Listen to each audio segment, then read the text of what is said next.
Welcome to our channel Vardhan Academy. तो दोस्तों, जैसा कि आप जानते हैं कि हमारे चैनल पर बिहार सुपर टेट की क्लासेस स्टार्ट हो गई हैं। ठीक है, तो और मैं आपको बिहार की जो SCRT है उसकी साइंस में आपको पढ़ाऊंगी। तो टाइम वेस्ट किए बिना चलिए स्टार्ट करते हैं। तो चूँकि यहाँ पे देखिए ये अध्याय फर्स्ट है, ठीक है, अध्याय 1 है भोजन कहाँ से आता है। अब इतने सारे साइंस में चैप्टर है, तो अगर हम पूरा एक्सप्लेनेशन के साथ चलेंगे तो फिर तो टाइम के अकॉर्डिंग हमारा पूरा भी नहीं होगा। ठीक है, तो इंपॉर्टेंट जो पॉइंट है उन्हें यहाँ पे डिस्कस करेंगे। तो इस वीडियो में हम यहाँ पे 2 चैप्टर मतलब एक ही वीडियो में मैंने मर्ज किया है, फर्स्ट और सेकेंड को। तो यहाँ पर आप देखेंगे कि जो सेकेंड चैप्टर है, ठीक है, वो बहुत ही ज़्यादा इंपॉर्टेंट है, तो एंड तक उसको ज़रूर देखिएगा क्योंकि उससे बहुत क्वेश्चन बनते हैं। ठीक है, तो चलिए स्टार्ट करते हैं।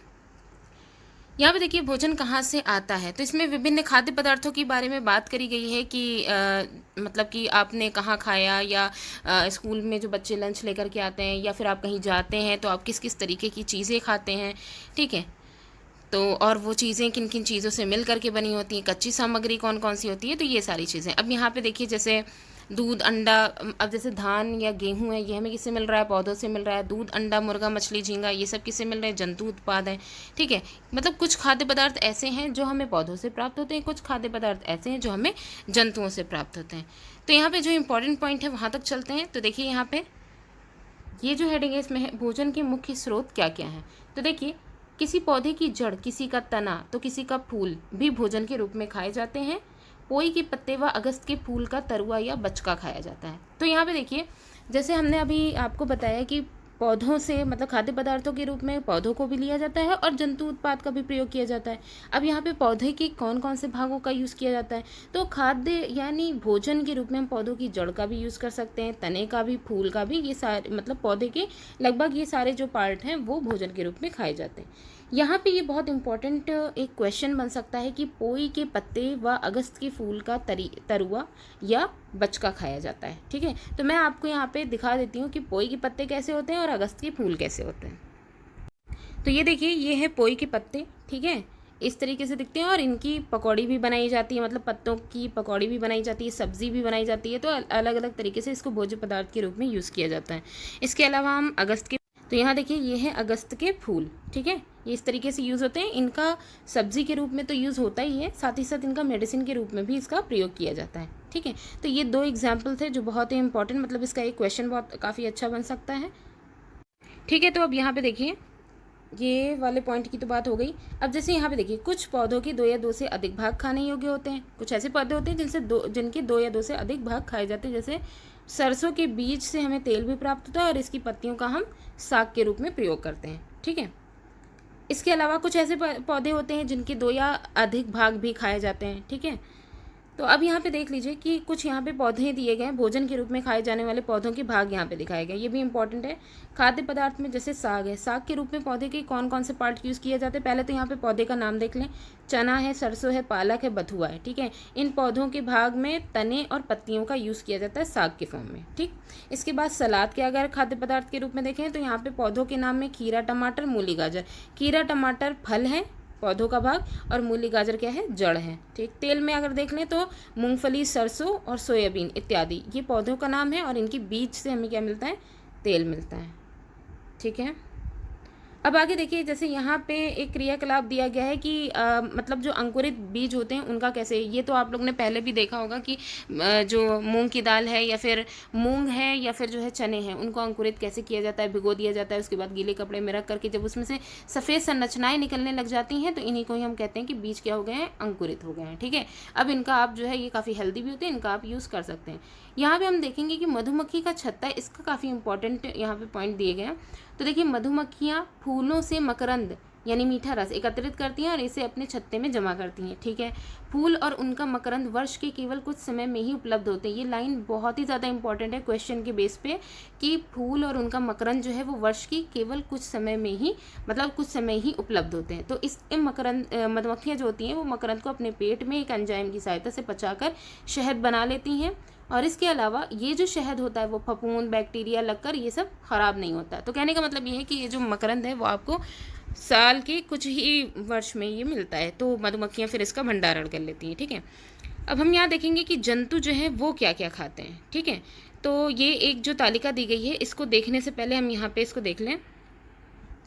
इसमें दिया गया उपयुक्त तालिका को देखकर बताइए कौन से जंतु जो केवल पौधों व उसके उत्पाद को भोजन के रूप में लेते हैं। तो जो जंतु केवल पौधे और उसके उत्पाद को मतलब भोजन के रूप में लेते हैं, ऐसे जंतु को हम शाकाहारी कहते हैं। और ऐसे जंतु जो दूसरे जंतुओं को भोजन के रूप में खाते हैं, इनको हम मांसाहारी कहते हैं। और कुछ जंतु ऐसे होते हैं जो भोजन मतलब जिनका भोजन जो होता है वो पौधे और जंतु दोनों होते हैं, तो ऐसे जंतु को हम सर्वाहारी कहते हैं। तो अब हमें ये तीनों पॉइंट तो पता चल गया कि शाकाहारी, मांसाहारी, सर्वाहारी क्या होते हैं। अब यहाँ पे ये जो तालिका दी गई है इसे हम ईजिली कर सकते हैं, ठीक है। तो यहाँ पे देखिए कुछ जंतुओं का हम बताए दे रहे हैं। जैसे गाय है वो आपकी शाकाहारी होगी, क्योंकि यहाँ पे देखिए उसके खाने का भोजन क्या है, घास, खली, भूसा, अनाज, पत्ती, ठीक है, पौधों पे ही, पौधों के सारे सामान है। बिल्ली जो है वो छोटे जंतु, पक्षी, दूध, चूहा, मतलब कि यहाँ पे दूध को भी जो है ये खा रही है और छोटे जंतुओं को भी खा रही है, तो यहाँ बिल्ली क्या है, सर्वाहारी। कुत्ते का अगर भोजन देखें तो कुत्ते का होता है सब्जियां, फल, मांस, अंडा, ये जो है कुत्ता खा लेता है। मतलब कुछ ऐसे हरे पौधे होते हैं जिनको ये अपने डाइजेशन के लिए भी खाते हैं, ठीक है, तो ये भी क्या है, सर्वाहारी है। कौवा जो होता है ये भी सर्वाहारी है, ठीक है, ये मांस भी खाता है, कीड़े मकोड़े भी खाता है, रोटी, सड़े गले जो कचरे होते हैं इनको भी खाता है, इस वजह से इसको प्रकृति का संरक्षण भी कहा जाता है, ठीक। तो ये भी क्या है, सर्वाहारी है। अगर गौरैया की बात करें, हालांकि ये पक्षी है लेकिन ये भी क्या है, सर्वाहारी, क्योंकि कीट पतंगा, छिपकली और साथ ही साथ बीज और रोटी भी ये खाती हैं। शेर यहाँ पे मांसाहारी है क्योंकि ये सिर्फ मांस खाता है दूसरे जंतुओं का। छिपकली जो है वो भी यहाँ पे सर्वाहारी है क्योंकि ये कीट पतंगों और हरी जो पत्तियाँ होती हैं उनको भी खाती हैं। तिलचट्टा यहाँ पे देखिए ये भी सर्वाहारी है, ठीक है, इसका आगे क्वेश्चन भी मिलेगा क्योंकि ये रोटी, साग सब्जी, कागज़, कचरा वगैरह ये सब खाता है। अच्छा, मनुष्य तो सर्वाहारी है ही, ठीक है। इसके अलावा जो चूहा है ये भी क्या है, आपका सर्वाहारी है, क्योंकि जंगली चूहे जो होते हैं वो फल और पौधे पे भी डिपेंड रहते हैं और बाकी जो कीड़े मकोड़े हैं या और जो चीज़ें हैं उनको भी खाते हैं, ठीक है। तो ये चीज़ हो गई। अब आगे देखिए, अब यहाँ पे ये जो तालिका है इसको हम फिल भी कर सकते हैं, ठीक। अब यहाँ पे देखिए ये जो क्वेश्चन नहीं बोला था कि क्या मनुष्य और तिलचट्टा सर्वाहारी हैं, बिल्कुल मनुष्य तो सर्वाहारी होते हैं क्योंकि वो पौधे और जो है मांस दोनों पर डिपेंड रहते हैं। तिलचट्टा भी यहाँ पे सर्वाहारी हैं। ये वाला जो लाइन है, मतलब एक पूरा पैरा है, उसको देख लीजिए।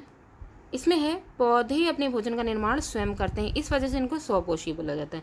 पौधे की पत्तियों में हरे रंग का पदार्थ होता है जो सूर्य की रोशनी में जल की सहायता से अपने भोजन का निर्माण करता है। ये जो हरे रंग का पदार्थ होता है इसको क्लोरोफिल कहते हैं, ठीक है। और ये क्या करता है, सूर्य की रोशनी में जल की सहायता से अपने भोजन का निर्माण करता है। पौधे की पत्तियां एवं अन्य हरे भागों में भोजन का निर्माण एक जटिल प्रक्रिया के उपरांत होता है, यानी कहने का मतलब है खाली पत्तियों में नहीं, यानी पौधों के जितने भी हरे भाग होते हैं उन सब में जो है भोजन का निर्माण होता है। तो ये एक जटिल प्रक्रिया है और इस प्रक्रिया को हम क्या बोलते हैं, प्रकाश संश्लेषण, फोटोसिंथेसिस बोलते हैं। आगे की कक्षाओं में मतलब हम जब आगे 7th क्लास वगैरह में पढ़ेंगे तो इसमें बहुत डिटेल में इसको पढ़ेंगे, ठीक है। तो ये चीज़ यहाँ पे हो गई और ये चैप्टर आपका यहाँ पे कंप्लीट हो जाता है। अब जो नेक्स्ट चैप्टर है वो हम इसके बाद स्टार्ट करेंगे, लेकिन वो चैप्टर आपका बहुत ही ज़्यादा इंपॉर्टेंट है, खासकर एग्जाम की दृष्टि से, तो उसको एंड तक ज़रूर देखिएगा।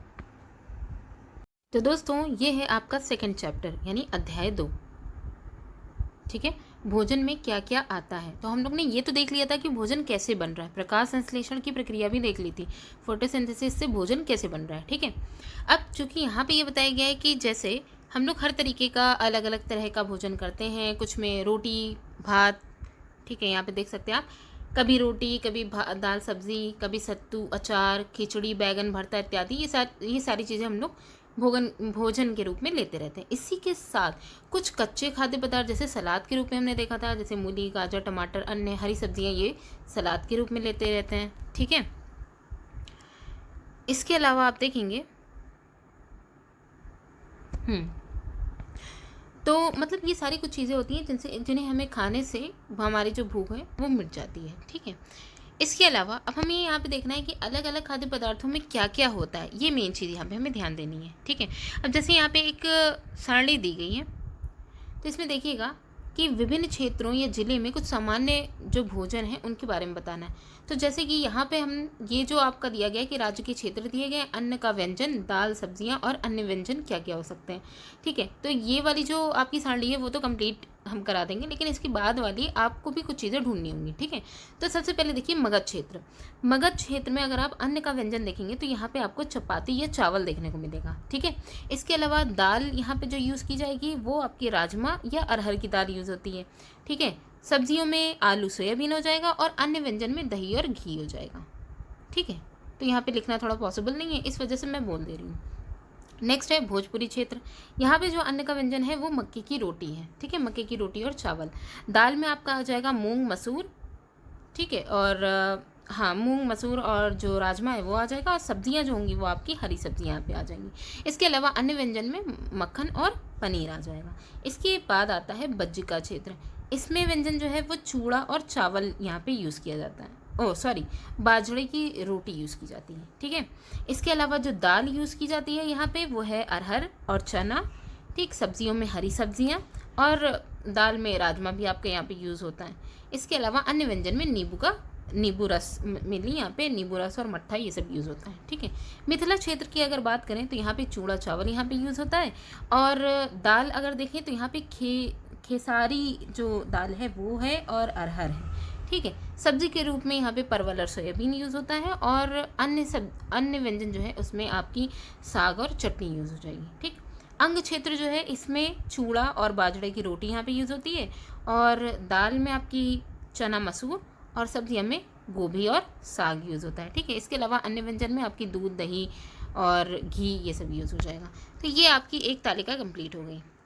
अच्छा, यहाँ पे ये बोला गया है कि जैसे कि आप किसी और मतलब जगहों पे गए हैं जहाँ पे आप क्या किसी और राज्य की आप ये बता सकते हैं कि वहाँ पे कैसी डिश क्या अन्य खाए जाते हैं। तो जैसे यहाँ पे इडली डोसा मक्के की रोटी ये सब कुछ अन्य राज्यों में किन राज्यों में ये खाए जाते हैं ये आपको बताना है। तो यहाँ पे कुछ हम आपको बताएंगे, बाकी ये आपका काम होगा कि आप ढूंढ करके इसमें लिखें, ठीक है। तो जैसे राज्य की अगर हम बात करें तो बिहार राज्य की अगर बात करें, ठीक है, बिहार, तो बिहार में जो भोज्य पदार्थ है वो हमारा लिट्टी चोखा यहाँ का फेमस है, ठीक है। लिट्टी चोखा यहाँ पे खाया जाता है बिहार। इसके अलावा बिहार की अगर बात हो गई तो हमारा यूपी जो है उत्तर प्रदेश, तो यहाँ पे मक्के की रोटी मिली, मक्के की रोटी यहाँ पे हो जाएगी। और इसके अलावा केरल जो है, केरल, ठीक है, केरल में आपकी इडली डोसा यहाँ पे केरल का हो जाएगा। तो इसके अलावा आप जो बाकी के बचे हैं वो आप फिल करिएगा। आगे देखते हैं, यहाँ पे दिया गया है इन खाद्य सामग्रियों में हमारे शरीर की वृद्धि विकास स्वस्थ रहने के लिए कुछ आवश्यक अवयव होते हैं, ठीक है। इन अवयवों को हम क्या बोलते हैं? पोषक तत्व बोलते हैं। तो यही हमारे लिए इम्पॉर्टेंट है। पोषक तत्व किसे कहते हैं? जो हमारे शरीर की वृद्धि विकास के लिए और हमें स्वस्थ रहने के लिए आवश्यक हमारे लिए। हमारे भोजन में कुछ पोषक तत्व कार्बोहाइड्रेट, प्रोटीन, वसा, विटामिन, खनिज लवण होते हैं। इसके अतिरिक्त हमारे भोजन में रेशा, जल भी शामिल होते हैं जिनकी हमारे शरीर को आवश्यकता है, ठीक है। इसके अलावा आप देखेंगे यहाँ पे कार्बोहाइड्रेट, प्रोटीन तथा वसा की जांच अन्य पोषक तत्वों की जांच की अपेक्षा सरल है। जैसे अगर हमें ये पता करना है कि किस भोजन में कार्बोहाइड्रेट है, किस में प्रोटीन है, किस में वसा है, अगर हमें इसकी जांच करनी है तो हम इसकी जांच आसानी से कर सकते हैं बाकी पोषक तत्वों की तुलना में, ठीक है। कार्बोहाइड्रेट का हमारे भोजन में एक रूप है जिसे हम मंड या फिर स्टार्च बोलते हैं। इस फॉर्म में हम मतलब कह सकते हैं कि मंड की उपस्थिति की जाँच अगर हम करेंगे तो हम ये कह देंगे कि वहाँ पर कार्बोहाइड्रेट की उपस्थिति है, ठीक है। अब यहाँ पे जैसे जांच है वो हमें कैसे करनी है, तो यहाँ पे देखिए इन जांचों को करने के लिए आपको टिंक्चर आयोडीन, ये इंपॉर्टेंट यहाँ पे एक तरीके की टेस्टिंग सॉल्यूशंस हैं, ठीक है। तो यहाँ पे टिंक्चर आयोडीन है, कॉपर सल्फेट है, कास्टिक सोडा है, इन सब की ज़रूरत आपको पड़ेगी और साथ ही साथ परख नली ड्रॉपर की भी ज़रूरत पड़ेगी टेस्ट करने के लिए, ठीक है। अब इसके अलावा इन जाँचों को पके हुए भोजन और कच्ची सामग्री दोनों पर ही हम कर सकते हैं। तो टेस्ट करने के लिए हमें पहले क्या करना होगा? सबसे पहले हमें घोल तैयार करना होगा। तो जैसे आयोडीन का तनु विलयन बनाने के लिए जल से आधी भरी परख नली में थोड़ी सी मात्रा 8 से 10 बूंद टिंक्चर आयोडीन मिला दीजिए। क्योंकि क्या होता है कि ये जो कंसनट्रेट फॉर्म में ये रहती है तो इसका अगर हमें सोल्यूशन बनाना है, क्योंकि हमें टेस्टिंग थोड़ी ज़्यादा उसमें करनी होगी, तो इसलिए सोल्यूशन बनाने के लिए हमें आयोडीन का क्या करना है? तनु विलयन, डाइल्यूट विलयन, जिसमें वाटर की लेवल मतलब वाटर की मात्रा जो होगी पानी की वो ज़्यादा होगी, ठीक है। तो उसमें टिंक्चर आयोडीन की 8 से 10 बूंद मिला देंगे। ये हमने घोल तैयार किया किसका? आयोडीन का। अब किसका किस टेस्ट में यूज़ हो रहा है वो हम आगे देखेंगे। इसके अलावा आपका कॉपर सल्फेट का जो विलयन बनाना है उसके लिए क्या चाहिए? 100 मिलीलीटर जल 2 ग्राम कॉपर सल्फेट घोलने से बन जाता है, ठीक है। इतना 100 मिलीलीटर कॉपर सल्फेट विलयन, ठीक है। इसके अलावा 100 मिलीलीटर जल में 10 ग्राम अगर कास्टिक सोडा हम घोलेंगे तो हमें अभीष्ट कास्टिक सोडा विलयन मिल जाएगा। यानी अगर हमें कास्टिक सोडा विलयन बनाना है तो इस तरीके से हम इसे बना सकते हैं, ठीक है।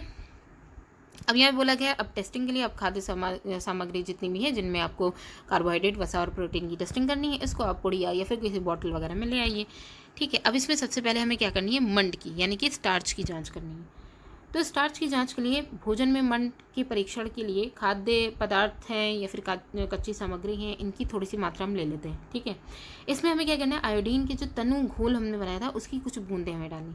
खाद्य पदार्थ के रंग में होने वाले परिवर्तन, क्योंकि मेनली हमें अगर मंड की टेस्ट करना है, स्टार्च की टेस्टिंग के लिए हमें कलर देखना होगा। ठीक है, अगर ये कलर नीला या काला हो गया तो यही जो नीला या काला रंग है वो मंड की उपस्थिति को दर्शाएगा। ठीक है, तो हम ये कहेंगे कि स्टार्च प्रेजेंट है। अब इसको हम और जितनी भी जो मतलब सामग्री हैं उनसे भी हम इसकी जांच कर सकते हैं। इसके अलावा अब हमारे पास आती है प्रोटीन। प्रोटीन की जांच कैसे करनी है? प्रोटीन की जांच के लिए किसी खाद्य पदार्थ की वैसे भी इसमें भी अल्प मात्रा लेनी है। जिस खाद्य पदार्थ का परीक्षण करना है यदि फिर ठोस फॉर्म में है तो उसका पहले हमें चूर्ण बना करके या पेस्ट बना लेना है उसका। खाद्य सामग्री की अल्प मात्रा को पीस कर या मसल कर इसके चूर्ण को एक साफ परख नली में डाल दीजिए। 10 बूंद डालकर उसे अच्छी तरह से हिलाइए। ठीक है, 10 बूंद किसकी डालनी है? जल की डालनी है, क्योंकि हम क्या कर रहे हैं, पेस्ट बना रहे हैं। इसकी बात है, अब ड्रॉपर की सहायता से परख नली में 2 बूंद कॉपर सल्फेट। यहाँ पे देखिएगा, जब हम लोग स्टार्च की टेस्टिंग कर रहे थे तो हम आयोडीन सोल्यूशन को डाल रहे थे। ठीक है, डाइल्यूट आयोडीन सोल्यूशन डाल रहे थे, लेकिन जब हम लोग प्रोटीन की टेस्टिंग कर रहे हैं तो हम किसका यूज़ कर रहे हैं? कॉपर सल्फेट का यूज़ कर रहे हैं। तो हमें परख नली में 2 बूंद ही कॉपर सल्फेट का घोल डालना है, 10 बूंद और तथा 10 बूंद कास्टिक सोडा का घोल भी डालना है। इसके साथ साथ कॉपर सल्फेट के साथ साथ 10 बूंद कास्टिक सोडा का घोल भी डालना है। अच्छी तरह हिलाकर कुछ मिनट के लिए परख नली को रख दीजिए। परख नली में अगर पदार्थ बैगनी रंग का हो गया है, ये चीज़ हमें देखनी है कि पर्पल कलर का हो गया है या नहीं। बैगनी रंग का अगर पदार्थ हो गया तो प्रोटीन की उपस्थिति को वो दर्शाएगा। ठीक है, इसके अलावा अब वसा की जांच। अब हमें यहाँ देखना था कि जब प्रोटीन की हम लोग टेस्टिंग कर रहे थे तो हमें कॉपर सल्फेट और कास्टिक सोडा इन दोनों का ही यूज़ हमने किया। अब वसा की जांच के लिए हमें ऐसे किसी भी केमिकल की ज़रूरत नहीं पड़ने वाली है। पहली बात तो खाद्य पदार्थ की अल्प मात्रा में लेनी है और इसे कागज़ के टुकड़े में लपेट करके हमें इसे कूट देना है। कूटने के बाद जब हम उसे सीधा करेंगे तो हम ये देखेंगे कि उस कागज़ पर हमें कुछ स्पॉट धब्बे देखने को मिलेंगे। अब इन धब्बों में पानी भी हो सकता है, तो इसकी टेस्टिंग के लिए हमें क्या करना है कि ये जो, क्योंकि अब कागज़ कैसा होगा, अगर हम टॉर्च में देखेंगे तो कागज़ हमें धुंधला दिखाई देने लग जाएगा। तो ये भी एक जो है एक सिंबल दिखाता है कि जो वसा है वो उपस्थित है। लेकिन अगर आपको ऐसा लग रहा है कि उसमें पानी भी तो हो सकता है तो हमें क्या करना है, उसको मेनली सुखा देना कागज़ को, और वसा अगर जो है कागज़ में लगी है, ठीक है, तो वो सूखेगी है नहीं। ठीक है, उसके स्पॉट जो है वो बने रहेंगे।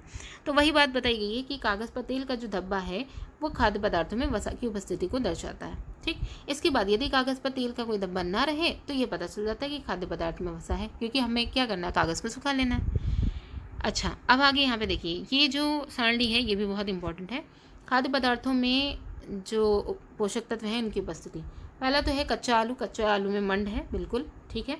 दूध में प्रोटीन होती है, बिल्कुल ठीक है। मूंगफली में वसा होती है। अब इसकी बात का हमें खुद करना है, ठीक है। तो अब यहाँ पे देखिए, बिना पका चावल। तो बिना पका चावल जो है वो चावल में हम लोग चूँकि देख रहे थे कि मंड स्टार्च की प्रेजेंस होती है, तो इसमें भी जो है मंड की उपस्थिति होगी। बिना पका हो या पका हो, दोनों में ही मंड की उपस्थिति। सूखा नारियल। अगर हम सूखे नारियल की हम बात करें, ठीक है, तो ओके, तो यहाँ पे देखिए, सूखा नारियल में वसा की उपस्थिति है। बिना पकी अरहर की दाल, क्योंकि दाल है तो किसकी, प्रोटीन की उपस्थिति। पकी हो चाहे बिना पकी हो, प्रोटीन की उपस्थिति। किसी सब्जी का एक टुकड़ा अगर हम ले लेंगे तो इसमें हमें, सब्जी में भी हमें क्या मिलेगा, स्टार्च मिलेगा, नहीं मंड मिलेगा। किसी फल का टुकड़ा लेंगे तो उसमें भी हमें मंड मिलेगा। उबला अंडा के अगर सफ़ेद भाग लेते हैं, ठीक है, सफ़ेद भाग को मेनली क्या कहा जाता है, प्रोटीन होती है। येलो भाग जो होता है वो फैट होता है, ठीक है। तो कि यहाँ पे चूँकि यहाँ पे सफ़ेद भाग बोला गया इसलिए क्या होगा, प्रोटीन हो जाएगी। ठीक, इस तरीके से जैसे दूध है, दही है, मतलब बादाम वगैरह, इन सब का भी हम देख सकते हैं। खैर आगे देखिए, अब यहाँ बोला गया है किसी खाद्य पदार्थ में एक से अधिक पोषक तत्व हो सकते हैं। इसके लिए आप किसी एक खाद्य पदार्थ पर मंड, प्रोटीन तथा वसा का परीक्षण कर अवलोकन करें कि इसमें एक से ज़्यादा पोषक तत्व हैं या नहीं। क्योंकि हम लोग ने टेस्टिंग तो कर ही ली है, अब हम उस टेस्टिंग मेथड को किसी भी पदार्थ पर यूज़ करके हम ये चीज़ पता कर सकते हैं। ठीक है, इसके अलावा देखिए, कार्बोहाइड्रेट, प्रोटीन तथा वसा के अलावा विटामिन, खनिज लवण जैसे अन्य पोषक तत्व भी हमारे विभिन्न खाद्य पदार्थों की उपस्थिति में रहते हैं। ठीक है, और ये बहुत इंपॉर्टेंट भी होते हैं। तो विभिन्न पोषक तत्व जो हमारे शरीर के लिए ज़रूरी हैं उनमें, अब आगे देखिए, वसा और कार्बोहाइड्रेट युक्त भोजन ऊर्जा देने वाला भोजन कहलाता है। क्योंकि हमें पता है कि कार्बोहाइड्रेट से तो हमें ऊर्जा मिलती है, लेकिन वसा जो होती है इससे कार्बोहाइड्रेट की तुलना में ज़्यादा ऊर्जा मिलती है। लेकिन अगर दोनों को हम कंबाइंड फॉर्म में देखें तो हमारे लिए ये टर्म बहुत ही ज़्यादा इंपॉर्टेंट, जो एग्जाम्स में भी पूछा जाता है। ऊर्जा देने वाले भोजन में आपके कौन से आएंगे? वसा और कार्बोहाइड्रेट आएंगे। ठीक है। इसके अलावा प्रोटीन की आवश्यकता शरीर में वृद्धि तथा स्वस्थ रहने के लिए होती है। वृद्धि और स्वस्थ रहने के लिए प्रोटीन का यूज़ किया जाता है। विटामिन रोगों से हमारे शरीर की रक्षा करते हैं।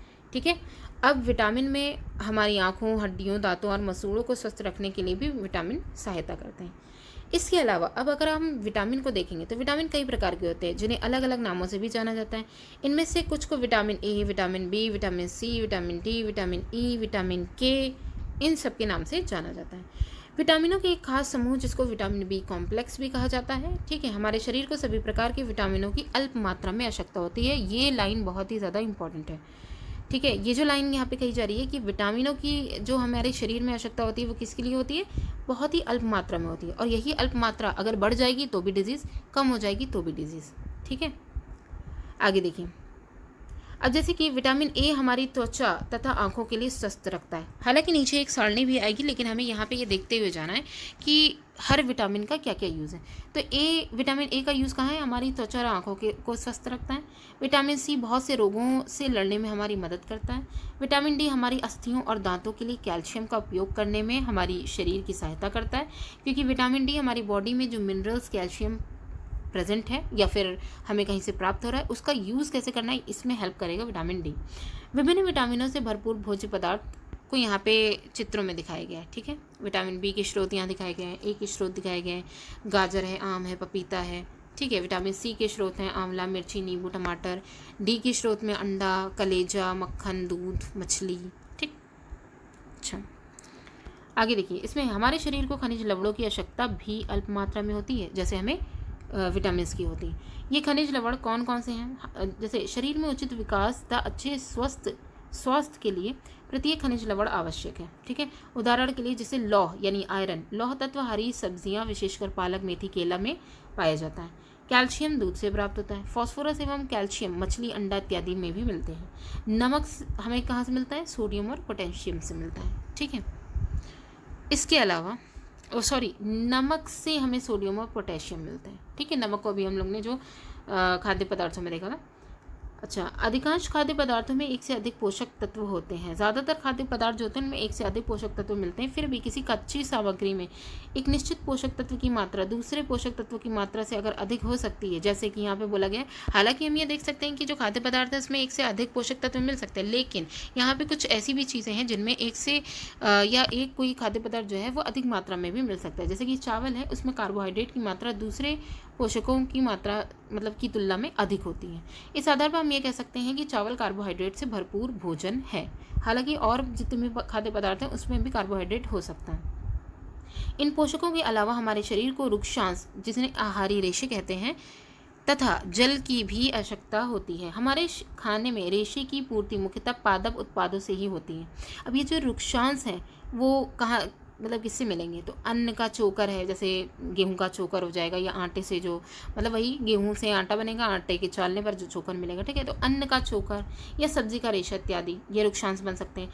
कि मुख्य स्रोत साबुत खाद्यान्न, अंकुरित जो खाद्यान्न होते हैं, या दाल, आलू, ताज़े फल और सब्जियां, ये सब किस रुक्षांश के स्रोत हो सकते हैं। रुक्षांश हमारे शरीर को कोई पोषक, ये देखिए ये लाइन बहुत ही ज़्यादा इंपॉर्टेंट है। ठीक है। कि रुक्षांश जो होते हैं वो हमारे शरीर को कोई पोषक प्रदान नहीं करते, लेकिन फिर भी हमारे भोजन में आवश्यक अवयव है, क्योंकि इनका क्या काम है? रुक्षांश हमारे शरीर में बिना पचे भोजन को बाहर निकालने में सहायता करता है। मेनली क्या है कि ऐसा भोजन जो हमारी लार्ज इंटेस्टाइन यानी बड़ी आंत में होता है, जो कि बिना पचा होता है, अब इसको बाहर निकालने के लिए किसका काम होगा? रुक्षांश जो है उनका काम होता है। ठीक है। ईजिली हमारी बॉडी से बाहर निकल जाए। इसके अलावा है जल, भोजन में उपस्थित पोषक तत्वों को अवशोषित कराने में हमारे शरीर की सहायता करता है। यह कुछ अपशिष्ट पदार्थों को मूत्र तथा पसीने के साथ हमारे शरीर से बाहर निकालने में सहायता करता है। सामान्यतः हमारे शरीर को जितने जल की आवश्यकता होती है, अधिकांशतः वह हमें उन पदार्थों से प्राप्त हो जाती है जिन्हें हम द्रव्य के रूप में लेते हैं। अब द्रव्य के रूप में कौन कौन से पदार्थ लेंगे? जैसे कि है जल है, दूध और चाय ये सब द्रव्य के रूप में, और कुछ ऐसे पदार्थ भी होते हैं जिनको अगर हम खाएं, जैसे वाटरमेलन अगर आप खाएंगे तो उसमें देखेंगे सबसे ज़्यादा मात्रा में इसमें पानी मिल जाएगा। और इसके अलावा जो है नारियल जब पीते, मतलब नारियल का हम यूज़ करते हैं उसमें भी पानी होता है, खीरा खाते हैं उसमें भी होता है, ठीक है। ऐसे बहुत से आपको फल और सब्ज़ी मिल जाएंगे जिसमें आपको पानी का जो जल की मात्रा है वो आपको पर्याप्त मात्रा में मिल जाएगी, ठीक है। इसके अलावा आप यहाँ पे देखिए संतुलित आहार किसे कहते हैं। सामान्यतः पूरे दिन में जो भी हम खाते हैं उसे आहार कहते हैं, जो कुछ भी हम खा रहे हैं। लेकिन हमारे शरीर की वृद्धि और अच्छे स्वास्थ्य को बनाए रखने के लिए हमारे आहार में वे सभी पोषक तत्व उचित मात्रा में होने चाहिए जिनकी हमारे शरीर को आवश्यकता है। कोई भी पोषक तत्व ना ज़्यादा हो और ना ही बहुत कम हो। हमारे आहार में पर्याप्त मात्रा में वृक्षांश जल भी होना चाहिए। इस प्रकार के आहार को हम संतुलित आहार कहते हैं। कहने का मतलब यह है कि संतुलित आहार वो है जिसमें हमें जितने भी पोषक तत्व अभी हम लोग ने पढ़े उन सब की मात्रा लेवल में होनी चाहिए, ना बहुत ज़्यादा ना बहुत कम। और साथ ही साथ वृक्षांश जो कि हमें पोषण नहीं दे रहे हैं वो भी हो, और जल की भी मतलब मात्रा इसकी होनी चाहिए, ठीक है। तो ऐसे आहार को हम संतुलित आहार कहते हैं। इसके अलावा आप देखेंगे कि दालें, मूंगफली, सोयाबीन, अंकुरित बीज, खमीर, उठा भोजन, आटे के बने व्यंजन, केला, पालक, सत्तू, गुड़, उपलब्ध सब्जियां तथा इसी प्रकार के अन्य भोज्य पदार्थ कई पोषक तत्व उपलब्ध कराते हैं। इसीलिए व्यक्ति कम खर्च में, जैसे कि क्या होता है कि भोज्य पदार्थ की जो मतलब आप देख सकते हैं कि कुछ ऐसे लोग होते हैं जो बहुत अच्छे या हाई लेवल की जो चीज़ें होती हैं वो मतलब नहीं ले सकते हैं, ठीक है। तो ऐसे लोगों के लिए जो कम मात्रा में, यानी कि भोज्य पदार्थ आपको किसी भी उसमें फॉर्म में आपके पोषक संतुलित आहार को कंप्लीट करने के लिए मिल सकते हैं। तो कह सकते हैं कि कोई भी व्यक्ति कम खर्च में भी संतुलित आहार खा सकता है, ठीक है। ओके, अब यहाँ पे देखिए, क्या आप जानते हैं कि पकाते समय कुछ पोषक तत्व नष्ट हो जाते हैं? बिल्कुल ऐसा होता है। तो आइए देखते हैं कैसे। पकाते समय में, और जैसे सब्जियां अगर काट रहे हैं, छिलका उतार कर यदि सब्जियां और फलों को धोया जाता है तो ये संभव है कि उनमें कुछ विटामिन नष्ट हो जाएंगे। सब्जियां और फलों को के छिलकों में महत्वपूर्ण विटामिन होता है। कभी ये कहा जाता है कि जैसे एप्पल है, ठीक है, सेब है, सेब को मोस्टली लोग क्या करते हैं कि उसका छिलका उतार करके खा लेते हैं, लेकिन मेनली जो उसमें विटामिन वगैरह मिलते हैं वो किसमें, उसकी छिलके में ही सबसे ज़्यादा रहते हैं, ठीक है। तो महत्वपूर्ण विटामिन किसमें होते हैं, सब्जी और फलों के जो छिलके होते हैं उनमें होते हैं। और साथ ही साथ खनिज लवण भी होते हैं। चावल दाल को अक्सर करके ये कहा जाता है कि ज़्यादा बार मतलब उसको मत धोइए, क्योंकि उनमें उपस्थित विटामिन या कुछ खनिज लवण जो होते हैं वो नष्ट हो जाते हैं। इसी के साथ साथ कभी कभी हम लोग क्या करते हैं, जब भोजन हम लोग पका रहे होते हैं, दाल पकाएं या कुछ भी पकाएं, तो उसमें हम लोग क्या पानी बहुत ज़्यादा मात्रा में डाल देते हैं। उसके बाद हम क्या करते हैं, उस पानी को फेंक देते हैं। तो मेनली क्या होता है, ये जो पानी हम फेंक देते हैं उसमें क्या होता है कि जो लाभदायक प्रोटीन या खनिज लवण जो होते हैं वो भी बेकार हो जाते हैं, ठीक है, तो उनकी हानि हो जाती है। तो इसलिए कह सकते हैं कि मतलब पानी को जो इस्तेमाल हो रहा है इतना लेवल में रखिए कि उनको वापस से आप उसी भोज्य पदार्थ को आगे पकाने में यूज़ कर सकें। इसके अलावा पकाने में विटामिन सी गर्मी से नष्ट हो जाता है। ये अक्सर कहा जाता है, जैसे कुछ खाद्य पदार्थ ऐसे हैं जिनमें आपको नींबू डालना है। तो अगर आपका पूरा खाना तैयार हो जाए, खाना बनने के बाद फिर आप नींबू को उसमें उसका छिड़काव वगैरह जो भी करना है वो करिए, क्योंकि गर्मी से विटामिन सी नष्ट हो जाता है। अच्छा, अब यहाँ पे कुछ डिजीज़ यहाँ पे देख लेते हैं। सबसे पहले कुपोषण की बात करें तो अब चूँकि हम लोग जानते हैं कि भोजन में वसा, प्रोटीन, कार्बोहाइड्रेट, खनिज लवण, विटामिन ये सब होते हैं। यदि अगर इनकी कमी हो जाए तो क्या होगा। तो यहाँ पे वही दिखाया गया, एक बच्चा दिखाया गया है जो सूखे रोग का मरीज़ है। यह रोग उन बच्चों को होता है जिनमें संतुलित भोजन नहीं मिलता। कम भोजन मिलने से बच्चे को मेरास्मस नामक रोग हो जाता है। क्या बोला गया है, कम भोजन मिलने से बच्चे को मेरास्मस रोग हो जाता है, ठीक है। सूखा रोग को मेरास्मस बोला जाता है। तो अब यहाँ पे देखिए ये किस वजह से हो रहा है। अब पोषक तत्व बच्चे को कम भोजन है तो यानी कि इसमें पोषक तत्व नहीं मिल पा रहा होगा। कम भोजन मिलने पर क्या क्या चीज़ें से कम मिल रही होंगी, प्रोटीन, कार्बोहाइड्रेट की मात्रा कम मिलती है, जिससे बच्चा काफ़ी कमज़ोर और दुबला पतला हो जाता है। छाती से पसलियों की हड्डियाँ दिखाई देने लगती है। इसी को ही हम सूखा रोग या मेरास्मस बोलते हैं। इसके अलावा कुछ ऐसे बच्चे हैं जिनकी भोजन में अगर पोषक तत्व में केवल प्रोटीन कम हो, तो ऐसे बच्चों में क्या होगा, बच्चों में वृद्धि रुक जाती है, क्योंकि प्रोटीन मेनली वृद्धि और स्वास्थ्य रखने के लिए, मतलब मेनली वृद्धि के लिए इम्पॉर्टेंट है, तो वृद्धि रुक जाएगी। पेट फूला हुआ दिखाई देता है। भोजन में प्रोटीन की कमी से क्वाशियोरकर नामक रोग हो जाता है। ये इंपॉर्टेंट है। जैसे कि प्रोटीन और कार्बोहाइड्रेट की कमी होती है तो मेरास्मस हो जाता है, उसी तरीके से प्रोटीन की कमी से क्वाशियोरकर नामक रोग हो जाता है, ठीक है। तो इसमें क्या होता है, जब शरीर को आवश्यक मात्रा में पोषक तत्व पदार्थ नहीं मिलते हैं, पोषक तत्व या पदार्थ, तब इस स्थिति को हम क्या बोलते हैं, कुपोषण बोलते हैं, ठीक है। तो कुपोषण को यहाँ से हम देख सकते हैं इसके अलावा यहाँ पे देखिए दिखाया गया है कि क्वाशियोरकर के जो बच्चा है जिसको डिजीज़ है क्वाशियोरकर की, उसको दिखाया गया। विटामिन कई प्रकार के होते हैं, इनकी कमी से भिन्न भिन्न प्रकार के रोग हो जाते हैं। कई छोटे बच्चों में विटामिन ए की कमी हो जाती है, इसके कारण उन्हें रात में दूसरों की तुलना में कम दिखाई देता है। इस रोग को हम क्या बोलते हैं? रतौंधी बोलते हैं। विटामिन ए की कमी से कौन सा रोग हो रहा है? रतौंधी। ठीक है। इसके अलावा यहाँ बोला गया है विटामिन ए की बहुत अधिक अगर कमी हो गई तो बच्चा हमेशा के लिए अंधा हो जाएगा। ठीक है। गाजर, अब विटामिन ए हमें कहाँ से मिलेगा? गाजर है, पके टमाटर हैं, पके पपीते हैं, इनसे हमें विटामिन ए पाया जा सकता है। प्रायः पीले रंग के गूदेदार फल में विटामिन ए पाया जाता है। ठीक। अब यहाँ पे अतिपोषण देख लीजिए क्या है। अतिपोषण किसे कहते हैं? अधिक वसा युक्त भोजन खाना हमारे लिए बहुत हानिकारक होता है। हमारे भोजन में वसा की अधिक मात्रा मोटापे का कारण बनती है। यहाँ पे एक एक्सपेरिमेंट दिया गया है कि एक बच्चा है, या यहाँ पे एक जमीला की जो स्टूडेंट है उसकी बात करी जा रही है। उसे ऐसा लगता है कि वसा युक्त अगर भोजन हम खाएंगे ज़्यादा तो उससे हमारी एनर्जी बहुत है, क्योंकि हम क्या बताया गया था, कार्बोहाइड्रेट से हमें ऊर्जा मिलती है और उससे कहीं ज़्यादा हमें वसा से मिलती है। तो इसने सोचा होगा कि वसा से हमें ज़्यादा एनर्जी मिलेगी तो क्यों ना वसा वाला ही भोजन हम खाएं। तो अब उसने वसा युक्त जो है तली हुई चीज़ें, समोसा, पूड़ी, मलाई, ये सब उसने खाना शुरू कर दिया। तो हुआ क्या कि जब कोई चीज़, अति पोषण का मतलब ये होता है कि जब किसी चीज़ की बढ़ोतरी हो जाएगी किसी एक पोषक तत्व की, तो उससे क्या होगा? वो फिर हानि पहुँचाएगा। तो वही है, वसा की अधिक मात्रा मोटापे का कारण बनती है। फिर उसके बाद जो फैट की डिपोजिशन होने लग जाता है तो उससे कई सारी प्रॉब्लम, हार्ट डिजीज़ वगैरह हो जाती है।